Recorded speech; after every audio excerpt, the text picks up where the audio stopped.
The hum of the refrigerator was the only sound in the house, a low, steady drone that seemed to amplify the silence. I sat on the edge of our bed, staring at the front door, waiting for the familiar sound of keys in the lock. The clock on the nightstand glowed, its numbers mocking me, 1:37 a.m. Another late night for Sarah. She'd said it was a work dinner, a last-minute project with her team. It was the third one this week. I picked up my phone, my thumb hovering over her contact. Our last messages from hours ago were still there, unanswered. Hope the dinner is going well. Love you. The little blue check marks showed she'd read it. But there was no reply. No love you too. No almost done. Just silence. It hadn't always been like this. Our evenings used to be our time. We'd cook together, laughing over spilled flour and burnt garlic bread. We'd binge-watch shows, her head on my chest, my arm wrapped around her.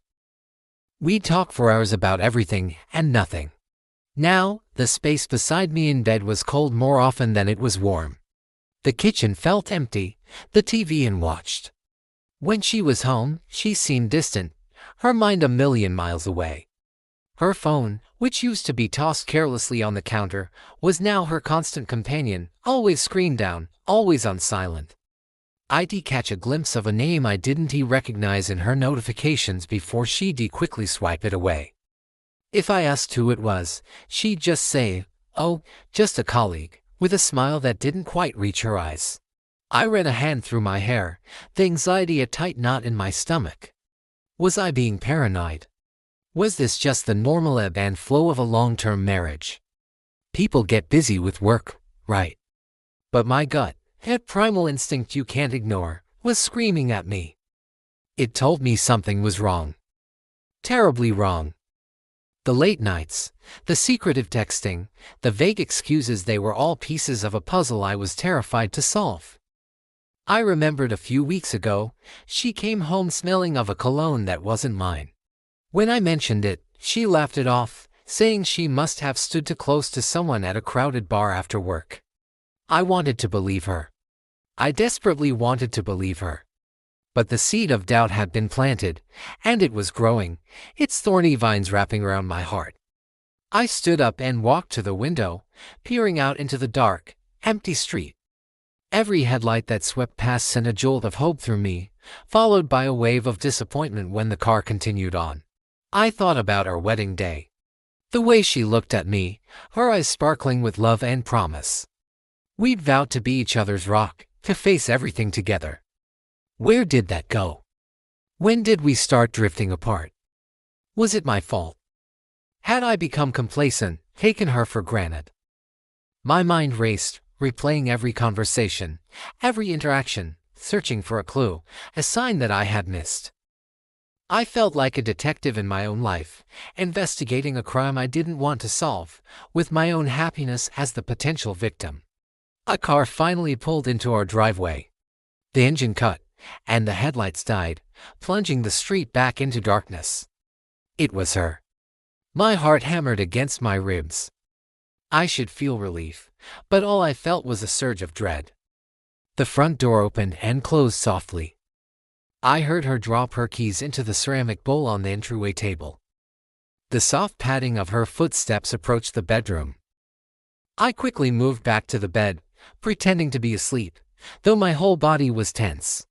She slipped into the room, a dark silhouette against the hallway light. She didn't come to the bed.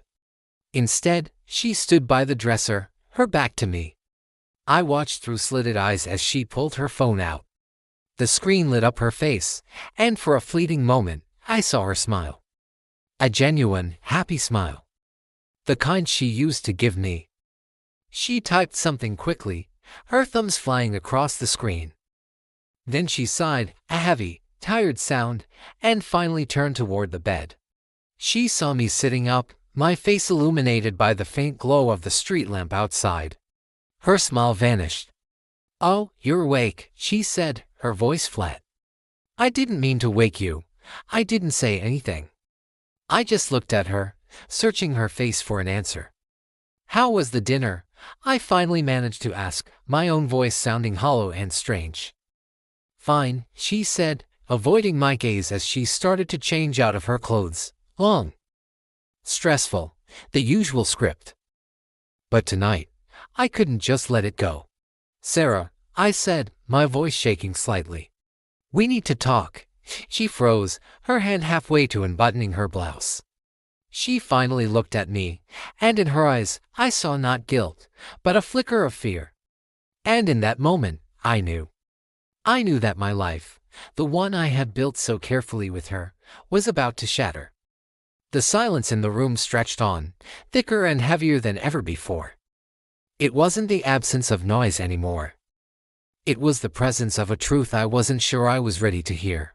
The conversation that followed was the hardest of my life. It was a torrent of half-truths and reluctant confessions, tears and accusations. She didn't deny it. She couldn't. The evidence wasn't on her phone, it was in the chasm that had opened up between us. The late nights weren't just about work. The texts weren't from colleagues. There was someone else. His name was Mark. A new guy at her firm. It started as a friendship, she claimed. Someone to talk to, someone who understood the pressures of her job in a way she felt I no longer did. The lunches turned into drinks, the drinks turned into late-night talks, and somewhere along the line, a boundary was crossed. She cried, saying she was confused, that she never meant for it to happen. But her words felt rehearsed, hollow. Each one was a hammer blow to the foundation of our marriage. I didn't yell. I didn't scream. I just felt numb. As if I was watching a movie of someone else's life. This couldn't be my Sarah, my wife, the woman I had shared my dreams with. I asked her if she loved him. She hesitated, and that hesitation was more painful than any direct answer could have been. I don't know, she whispered, looking down at her hands. I don't know. 3 words that detonated everything I thought was real. I had spent so many nights lying awake, torturing myself with suspicion, hoping I was wrong. But the reality was so much worse than anything I had imagined. The betrayal wasn't just physical, it was the slow, deliberate erosion of our trust, the thousands of little lies that had replaced the intimacy we once shared. In the days that followed, our house became a silent battlefield. We moved around each other like ghosts, the air thick with unspoken words and unresolved pain. I packed a bag. I needed space. I needed to breathe air that wasn't saturated with her betrayal. As I stood at the door, she asked me where I was going. I don't know, I said, throwing her own words back at her. I saw the pain in her eyes, but it was a distant reflection of the agony that was consuming me. I drove for hours with no destination, the world outside the windshield a blur of colors and lights. The question wasn't just about whether our marriage could survive this. It was about whether I wanted it to. Could I ever look at her again without seeing her lies?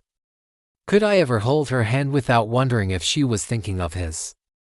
This journey of healing is a solitary one, at least for now. For anyone out there lying awake at night, staring at a silent phone and a cold, empty space beside you, know that you are not alone. The pain of betrayal can feel isolating, but it's a one that many have faced. It's okay to feel angry, hurt, and confused. It's okay to take time for yourself, to step away and figure out what you need to heal. True strength isn't about ignoring the pain, it's about facing it, processing it, and deciding what comes next, on your own terms. Your story isn't over. This might be the end of a chapter. But you are the one who gets to write the next one. Thank you for listening to my story. If you've been through something similar, or just want to follow my journey, please subscribe to the channel. Your support means the world.